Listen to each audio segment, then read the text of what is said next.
Bonjour à tous, on se retrouve pour un nouveau Texama Show. On a pas mal de news cette semaine-ci.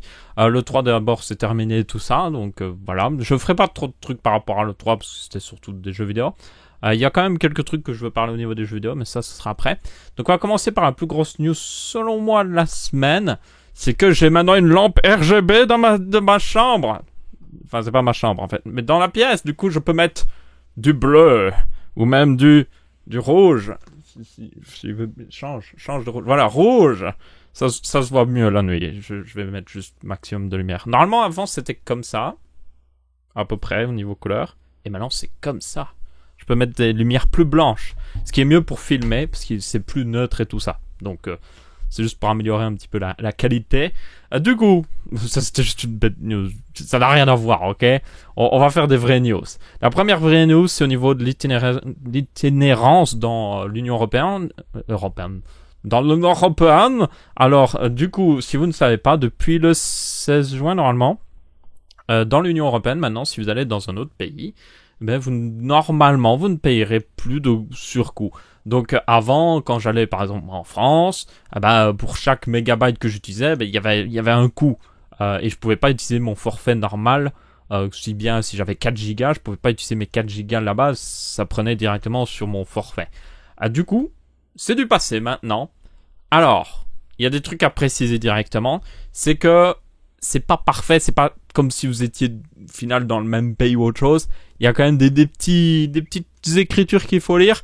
Je vous mettrai dans la description cette énorme page, enfin ça va encore, mais cette page qui est sur le site de l'Union Européenne, où vous pourrez lire un petit peu tous les petits détails et tout ça. Le détail que je trouve assez important, c'était au niveau, je sais plus où il était, mais c'était au niveau du fait que si vous achetez, par exemple, j'y ai pensé moi, si j'achète une carte en France et que j'utilise en Belgique, parce qu'en France il y a des meilleurs tarifs, plus de gigas et tout ça, non, ça ne marche pas. En fait, si vous utilisez une carte à l'étranger pendant plus de 14 jours, ils vous contacteront et tout ça, donc c'est pas parfait non plus, évidemment, mais bon, si vous allez juste en vacances pendant une semaine, 2 semaines, ça marche. Au-delà de 14 jours, ça va devenir un petit peu compliqué. Donc, il y a des limitations en place, évidemment, pour éviter, comme je vous ai dit, de prendre un abonnement dans un autre pays. Il y a aussi des trucs en place si vous êtes frontalier, genre si vous travaillez dans un autre pays juste à côté.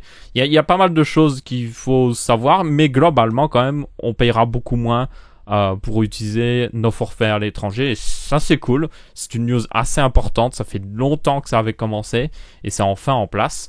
Donc GG l'Europe, parce que on a trop tendance, je pense, à oublier les avantages de l'Europe. Il y en a quand même pas mal et on a trop tendance à les oublier. Il y a aussi beaucoup de désavantages évidemment, donc ça c'est un désavantage clairement. Du coup, prochaine news, c'est au niveau les petits i9. Donc il y a 2 dossiers, 2 tests même je dirais, du i9 7900X qui est un processeur 10 cœurs. Je vous rappelle, c'est l'ancien haut de gamme de Intel mais avec la nouvelle architecture, maintenant à 1000 € au lieu de 1700 €. Donc les 12 cœurs et tout ça sortiront pas tout de suite, pour information. C'est pour ça d'ailleurs que j'avais dit que c'était un petit peu un fuck, genre oui, on a des méga processeurs qui arrivent, pas tout de suite, mais en attendant vous pourrez peut-être acheter Threadripper qui a 16 cœurs. Mais bon, c'est vraiment Intel qui fait attendez, il y a quelque chose qui arrive, n'achetez pas Threadripper.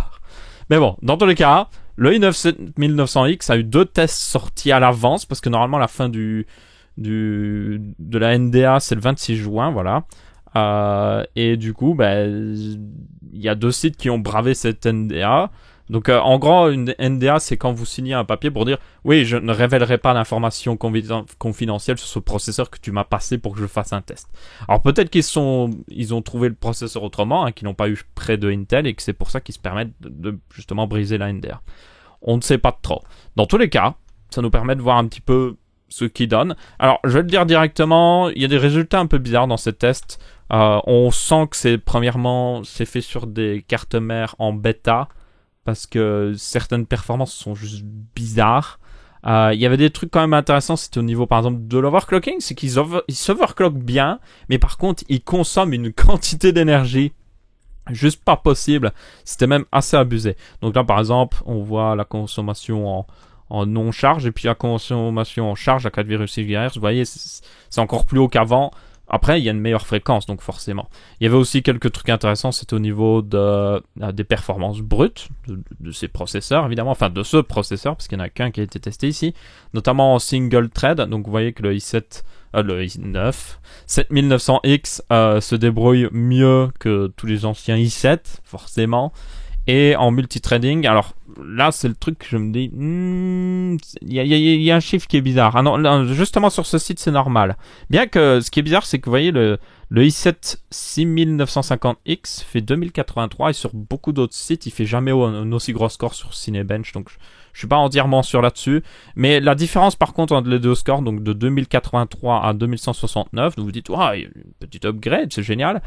Ça vient surtout de la fréquence parce que en fait ce processeur-là était à 3 GHz et celui-là est 3,3. Donc le gros de la différence en performance vient de là. Donc il est un petit peu plus performant, mais c'est à peu près ce qu'on s'attendait, quoi. C'est Intel ces derniers temps, c'est chaque génération c'est 5-10% de performance en plus.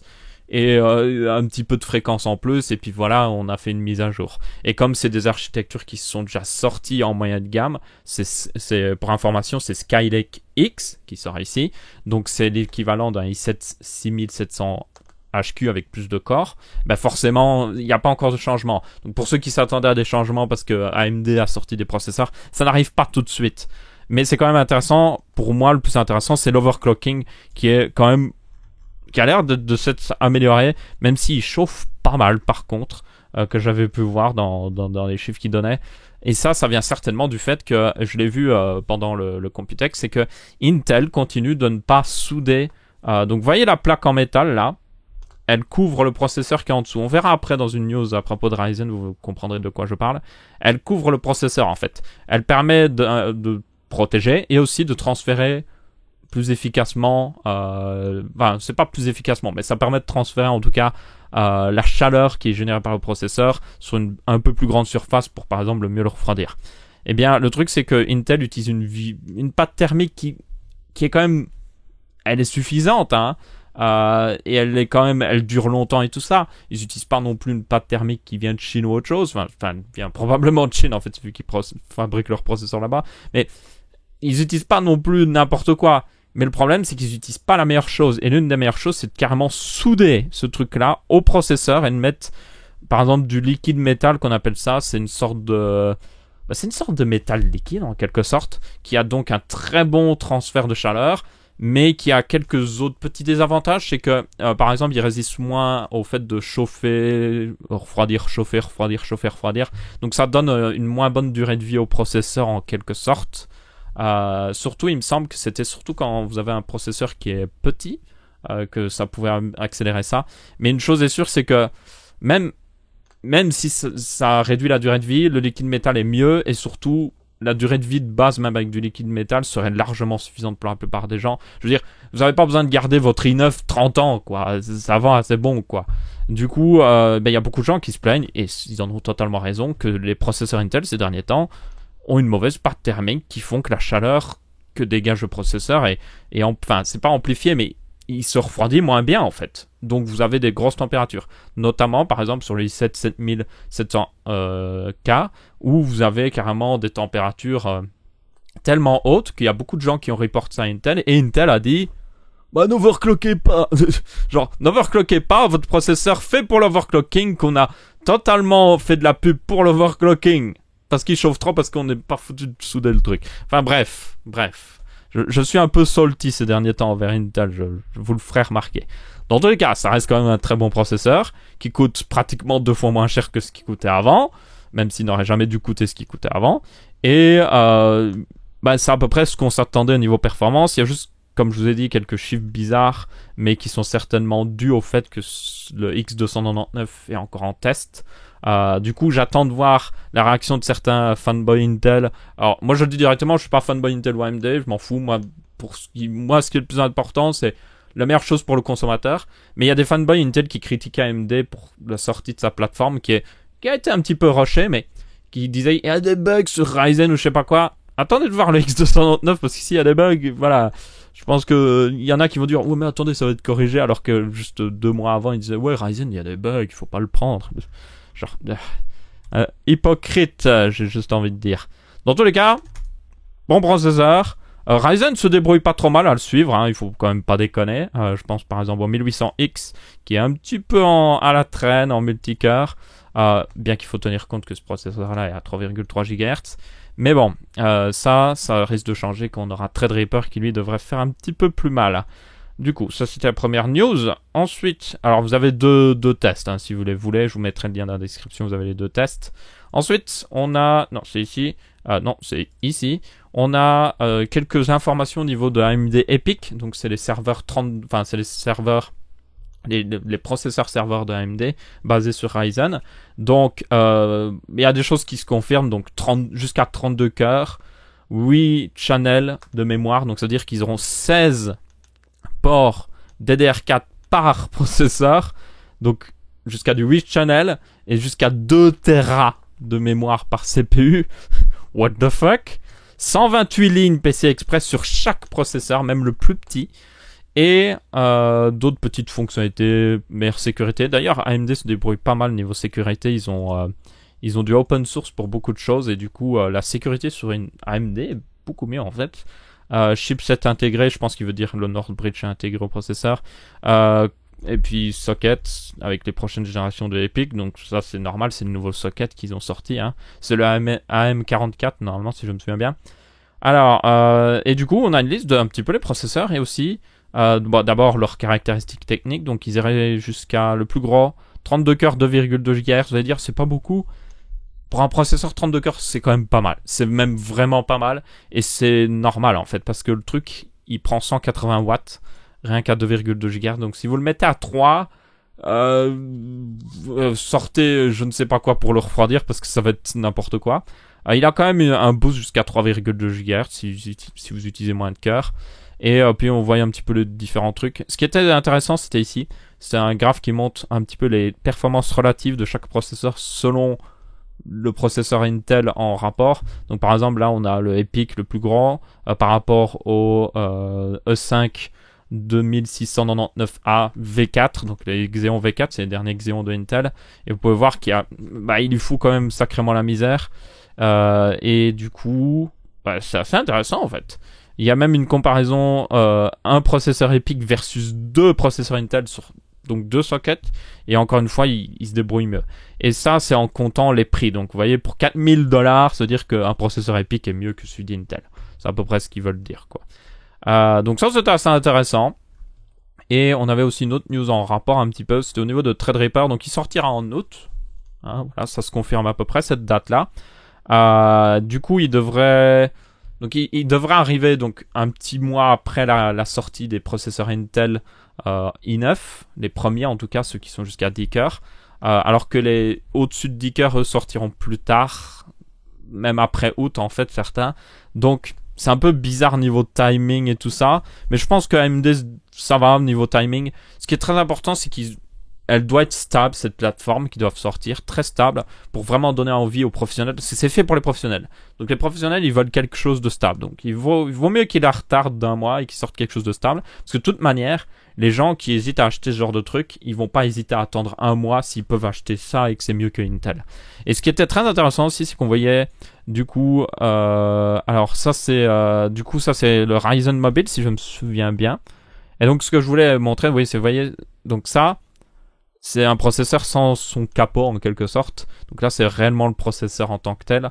Et donc vous voyez qu'il est déjà beaucoup plus petit que le gros truc. Alors c'est pas les mêmes processeurs, hein, je tiens à préciser. Ça c'est le Ryzen Mobile et ça c'est normalement Threadripper si je me souviens bien. Il me semble que c'est Ryzen Mobile si je me souviens bien. Normalement c'est une image du Computex et ils avaient montré justement Ryzen Mobile et Threadripper en même temps et du coup ça doit être forcément Ryzen Mobile. Donc c'est un Ryzen 7 certainement, un Ryzen 7 1700 qu'ils avaient montré dans les portables. Et donc du coup je voulais juste vous montrer un petit peu à quoi ça ressemblait parce que je trouve ça assez intéressant. Mais ça veut dire aussi que le processeur là-dedans, qui doit être très gros, ne fait pas vraiment la taille de ce truc-là non plus, quoi. Donc je suis quand même curieux de voir passer niveau refroidissement. Je pense notamment au water cooling. Alors, pour les gros radiateurs CPU, ça va encore parce qu'ils sont assez gros à leur base. Donc ça, j'ai pas trop d'inquiétude. Mais je pense notamment aux trucs de water cooling qui sont un petit peu réduits niveau taille des fois. Où je me demande s'ils feront un bon contact avec Threadripper pour bien les refroidir. Donc ça, on verra bien. Ensuite, on a d'autres news, notamment au niveau de la Vega Frontier Edition, qui est en précommande pour 1200 à 1800 $. Donc 1200, c'est la version Air Cooling qu'on voit là. Alors, je sais pas si c'est la couleur finale, hein, je tiens à préciser. Il me semble qu'il y a beaucoup de gens qui sont amusés à faire des rendus de toutes les couleurs. Je tiens à le préciser parce que c'est un peu des couleurs bizarres. Et puis, il y a une version Water Cooling à 1800 $, qui sera un peu plus performante, évidemment, vu qu'elle sera mieux refroidie. Et comme vous pouvez voir, encore une fois, une drôle de couleur. Je suis pas sûr que ce soit celle-là qu'on aura au final. Ce qui est intéressant, c'est au niveau de la puissance.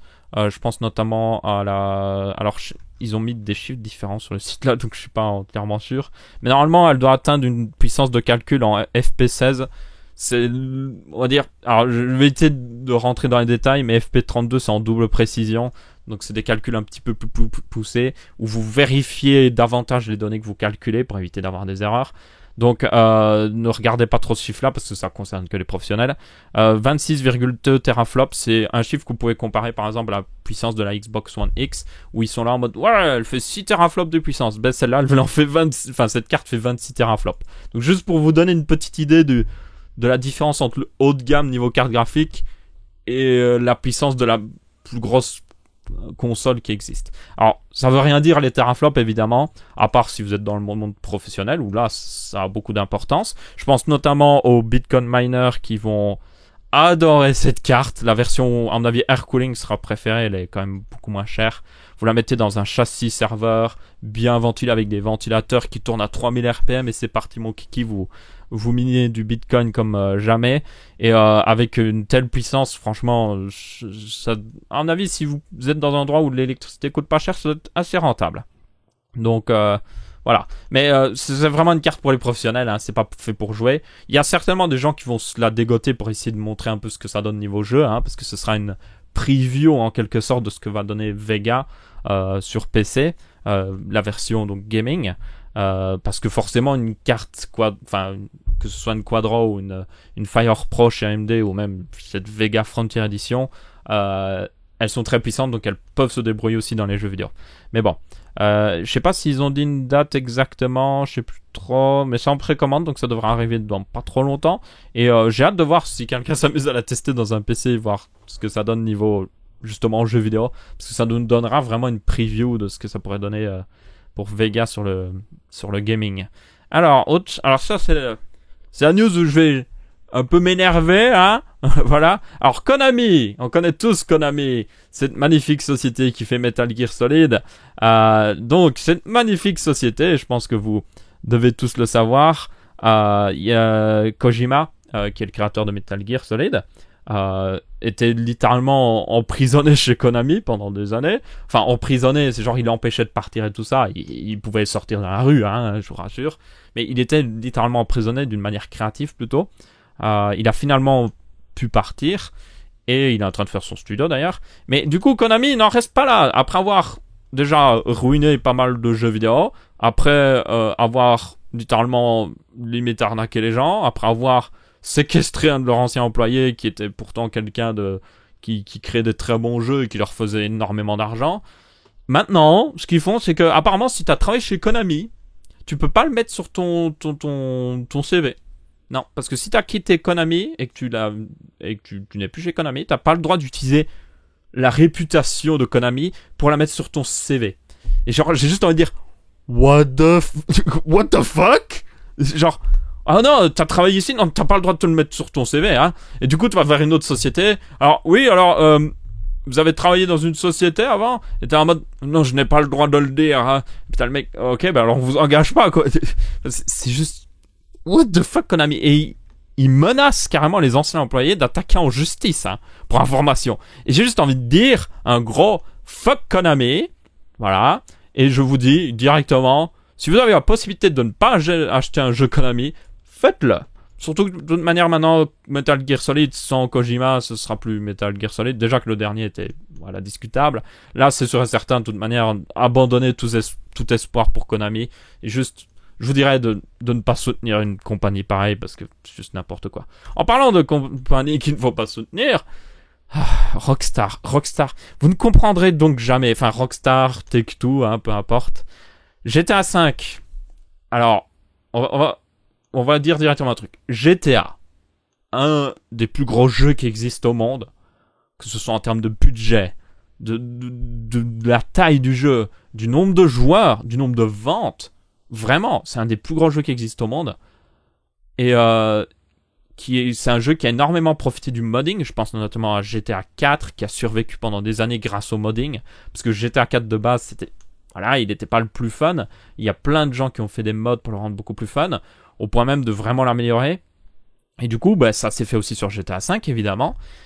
Et alors, il y avait déjà eu pas mal de problèmes avec les mods sur GTA 5, notamment Rockstar qui s'amusait à bannir les gens qui utilisaient des mods en multijoueur, ce qui est normal, mais des fois ils bannissaient même les gens qui jouaient en solo avec des mods sur le multijoueur, et là t'as envie de te dire mais ils ont le droit de jouer en solo quand même avec quelques mods, non? Parce qu'ils vendent notamment des cartes que vous pouvez acheter pour avoir de l'argent in-game, et du coup eux ça les dérange que vous ayez des mods parce que ça vous permet de contourner ça. Et un dernier truc, c'est qu'ils aiment visiblement pas que les gens rajoutent du contenu eux-mêmes, parce que eux ils veulent rajouter le contenu eux-mêmes. Du coup ils avaient déjà eu des problèmes avec la communauté du modding, comme je vous ai dit, des bans intempestifs ou ce genre de choses. Mais maintenant ils ont fini par juste faire le pire chose possible. Ils ont carrément fermé un outil de modding très connu, c'était Open4 Mods, qui du coup était un assez gros outil pour le modding. Je pense notamment, vous avez dû le voir sur Twitch, GTA 5 est plutôt populaire sur Twitch, enfin était plutôt populaire, maintenant ça va certainement changer. Pourquoi? Parce qu'il y a beaucoup de gens qui font des RP sur GTA 5. Donc vous avez des serveurs modés RP. Donc j'avais genre des gens qui se la jouent flic, puis des gens qui se la jouent criminel. Et c'était plutôt cool en fait, c'était bien fait. Il y a même des très grands streamers, je parle de streamers qui ont plus de 30 000 viewers, qui faisaient ça et tout ça.